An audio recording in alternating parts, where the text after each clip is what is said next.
Olá, pessoal! Sejam bem-vindos à nossa aula de revisão para a prova da V2 da disciplina Conceitos Básicos de Gestão.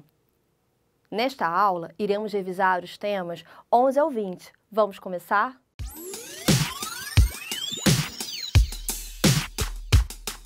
No tema 11, Conceituação de mudança organizacional, vimos que a mudança organizacional se constitui em qualquer alteração na relação existente entre a empresa e seu ambiente, seja externo ou interno, tendo como objetivo a eficiência e a eficácia organizacional, além de promover uma relação satisfatória com seus clientes e, consequentemente, superar seus concorrentes, oferecendo o melhor produto ou serviço.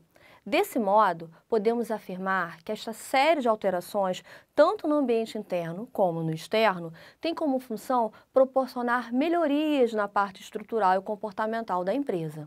Assim, podemos destacar dois principais fatores causadores das mudanças organizacionais: o ambiente externo e as características da própria empresa.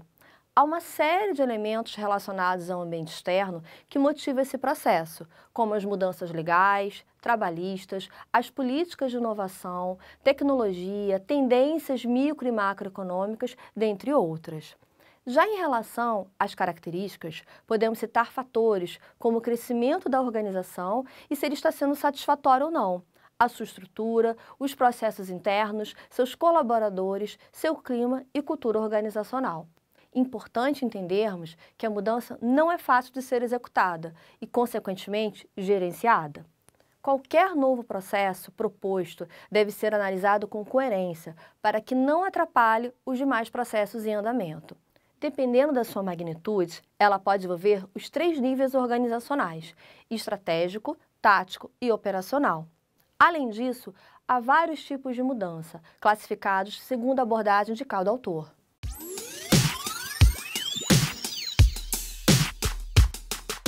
No tema 12, foi abordada a teoria do campo de forças de Kurt Lewin. Esta teoria explica que os padrões do comportamento humano advêm das interações e das influências que cada indivíduo estabelece com o seu meio. A premissa mais relevante nessa teoria é de que em qualquer situação cotidiana há forças de propulsão, ações propulsoras e forças de contenção, conhecidas como ações inibidoras, que influenciam diretamente os resultados obtidos e os resultados potenciais. O comportamento humano está relacionado às forças de propulsão e de contenção à mudança. A análise e acompanhamento dessas forças deverá ser contínua e minuciosa, para que assim haja um equilíbrio no comportamento organizacional da empresa, evitando, consequentemente, possíveis problemas processuais e gerenciais. É importante evidenciar que a análise do campo pode ser verificada, compreendida e analisada por meio da identificação de cada força, propulsora e inibidora, que está envolvida em uma determinada situação.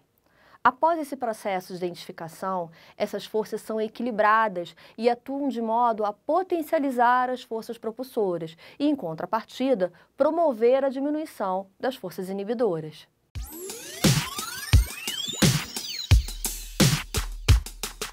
No tema 13, apresentamos o processo de mudança de Lewin. Para que o resultado do processo de mudança organizacional seja eficiente, deve-se observar tanto o ambiente interno como também o externo da organização.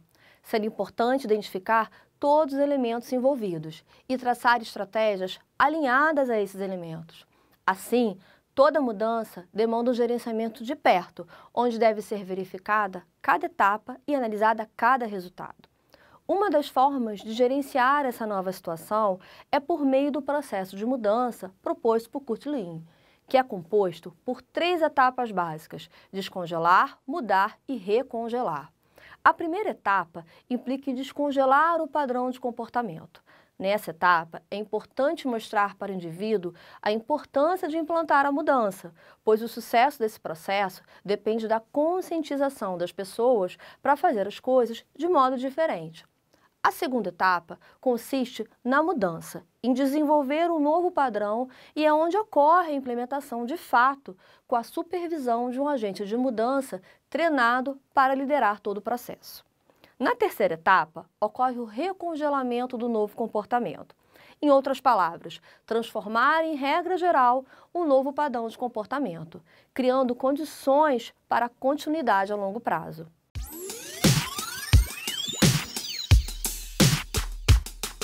No tema 14, Administrando a Criatividade e Inovação, vimos que atualmente as empresas precisam mudar paradigmas e pensar diferente para conseguir incentivar a criatividade e a inovação, buscando um diferencial no mercado. A criatividade antecede e gera a base para que aconteça a inovação, que, por sua vez, apresenta desafios durante a sua implantação, que podem ser solucionados com a criatividade. Ou seja, elas de fato se complementam durante seus processos. A inovação pode ser definida como a transformação de uma nova ideia em uma nova empresa, em um novo produto, em um novo serviço, em um novo processo ou em um novo método de produção. O ambiente corporativo deve incentivar o conhecimento e a capacidade criativa de seus colaboradores, fazendo com que, consequentemente, aumente sua capacidade para conhecer e trabalhar com o novo, seja de forma individual ou coletiva. Vimos também que o processo criativo compreende 7 fases: identificação, preparação, incubação, aquecimento ou esquentação, iluminação, elaboração e verificação.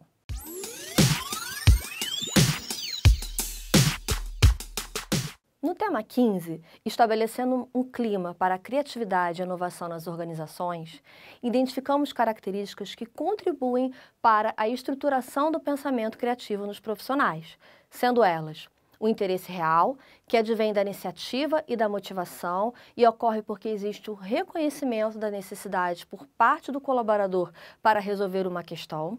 O conhecimento específico, isto é, aqueles que desejam ter originalidade nas ideias, devem estar convictos de que, sem o estudo, a pesquisa e a reflexão, o pensamento criativo será ineficiente na etapa de preparação e verificação. A liberdade dos pensamentos, a independência na imaginação é fundamental para que ocorra liberdade de criatividade e inovação. Essa característica faz com que o pensamento criativo seja sólido para a fase da incubação e do aquecimento. E a coragem para enfrentar o medo de se expor, para desenvolver o plano de ação que foi gerado a partir de um processo criativo, é preciso ousadia para colocar no papel os objetivos, as metas e as estratégias, que serão alvo de elogios e ou críticas, por melhores que sejam. Esse aspecto está relacionado com as fases de elaboração e verificação. Importante também entendermos que a criatividade e a inovação dependem das pessoas para terem resultados positivos. Um ambiente com características positivas estimula o processo de inovação e contribui para testar e implementar novas ideias. Ou seja, a forma como os indivíduos percebem o ambiente de trabalho influencia sua capacidade criativa, pois se o ambiente é desmotivador, automaticamente o processo criativo não será bem sucedido. A gestão da inovação dentro da organização é capaz de romper bloqueios à criatividade, quando possibilita o desenvolvimento de habilidades e o estímulo para a geração de novas ideias, desenvolvendo pessoas criativas, com tolerância aos erros cometidos e com uma interação frequente com os interessados nos processos administrativos e produtivos. Os estímulos que a empresa deve proporcionar para impulsionar um cenário que desperte a criatividade e a inovação nos seus colaboradores estão relacionados com o ambiente empresarial, a comunicação, a estrutura organizacional, a liberdade e autoridade, salários e benefícios, o apoio da direção, o treinamento e a própria cultura organizacional.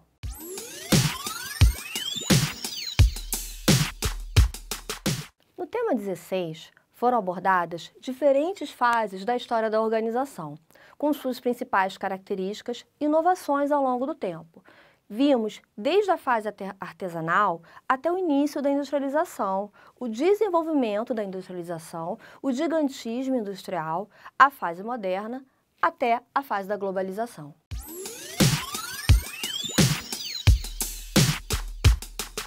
No tema 17, entendemos quais são as principais implicações do fenômeno da globalização. O processo de globalização promoveu o desenvolvimento de muitos países, pois facilitou a comunicação entre as organizações, bem como a comercialização de seus produtos para novos clientes e novos mercados.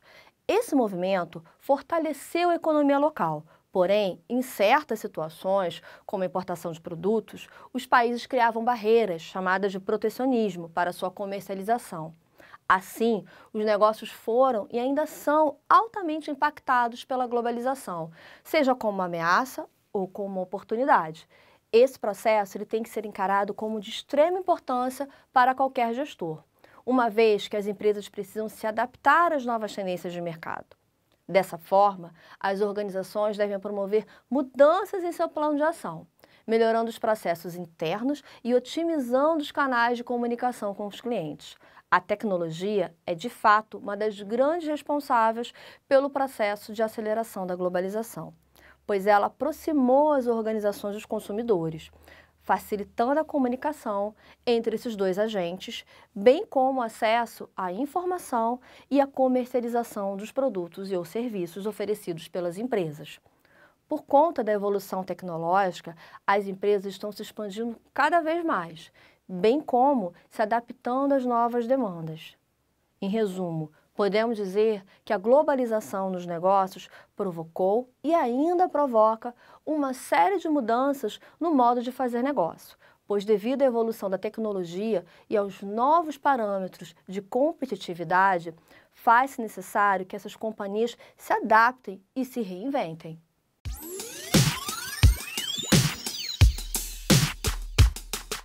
No tema 18, Transformações da Era do Conhecimento, consideramos que atualmente vivemos em um mundo tecnológico, onde os processos estão mais rápidos e ágeis e as máquinas e automação predominam. No entanto, não devemos generalizar quando falamos da Era do Conhecimento, pois com a entrada desse novo período, o homem será cobrado pela sua capacidade de pensar, raciocinar e propor novos meios para reduzir os custos, ou então para melhorar os processos produtivos. Mesmo que existam novas funções do homem na Era do Conhecimento, cabe deixar claro que ainda é necessária, sim, a presença de operadores nas máquinas, pois muitas vezes alguns processos demandam um olhar mais acurado e humano sobre os produtos. Essa nova era promove um acirramento no mercado, pois as empresas estão buscando diariamente novos meios para produzir e vender mais por um custo ainda menor. O tempo necessário para lançar e comercializar novos produtos tem se reduzido e os ciclos de vida dos produtos e processos estão também menores. É importante destacarmos que a transição da era industrial para a era do conhecimento promoveu ainda outras transformações, como o trabalho físico para o mental, a padronização para a diversidade, o trabalho individual para o trabalho em equipe, reter talentos para aplicar talentos, gerentes para a lógica de líderes, treinamento e desenvolvimento para aprendizagem organizacional e a valorização do capital humano.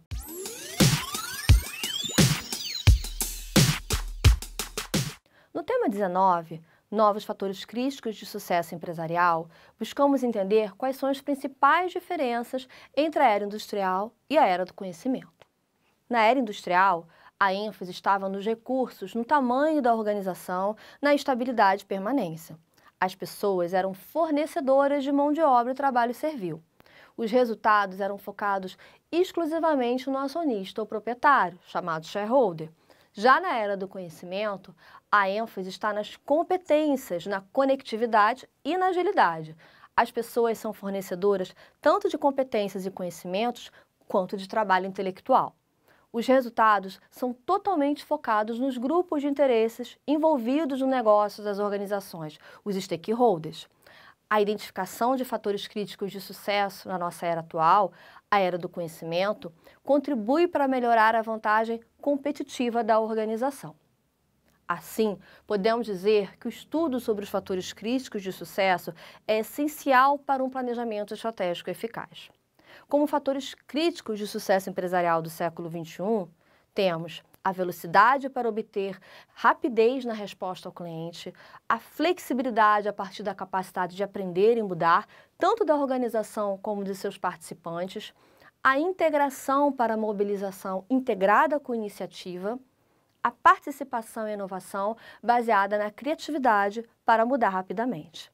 De acordo com Alvin, considerando as áreas de atuação de uma organização, existem fatores que colaboram para a obtenção de melhores resultados, sendo eles praticar uma liderança inspiradora, adotar estratégias para atuação ágil e dinâmica, trabalhar com modelo de negócio adequado, estrutura organizacional simples, assumir a inovação como uma prioridade estratégica, assegurar o alinhamento organizacional, praticar na empresa uma cultura sólida de performance, monitorar e controlar o desempenho estratégico e operacional, assegurar a articulação no plano estratégico com o orçamento e definir e praticar uma adequada gestão dos riscos estratégicos e operacionais da empresa.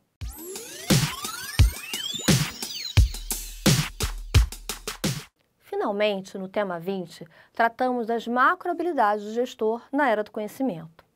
Entre as competências necessárias a um gestor na era do conhecimento estão ter conhecimento do negócio, ser flexível para lidar com mudanças, respeitar as indiferenças individuais no trabalho e em equipe, saber lidar com incertezas, estar sempre disposto a aprender, se reciclar e se adaptar. Dentro desse contexto, a gestão do conhecimento pode ser entendida como um processo estrategicamente importante e abrangente para as organizações, que busca identificar, maximizar, codificar e compartilhar o conhecimento organizacional.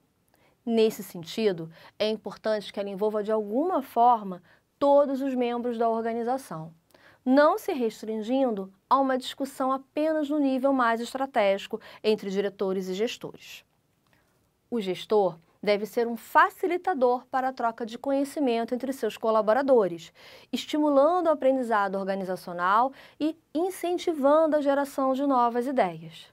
No tema 20, vimos ainda que o gestor deve possuir certas habilidades para enfrentar as novas tendências do mercado, sendo elas: desenvolvimento de uma visão global do mundo dos negócios, atenção à diversidade cultural, estar comprometido e ter uma perspectiva de resultados, conseguir se comunicar e ter a colaboração de toda a organização, conhecer o ambiente organizacional e perceber suas mudanças, sendo flexível e ágil nas respostas diante das situações, incentivar a criatividade da organização, estimulando a criação de novas ideias entre os seus colaboradores, ter visão empreendedora, ser um facilitador para a troca de conhecimento entre os seus colaboradores, estimulando o aprendizado organizacional, reconhecer que é importante ter clientes satisfeitos, desenvolver a cooperação entre os stakeholders e ser ético em suas decisões e saber da importância da responsabilidade social.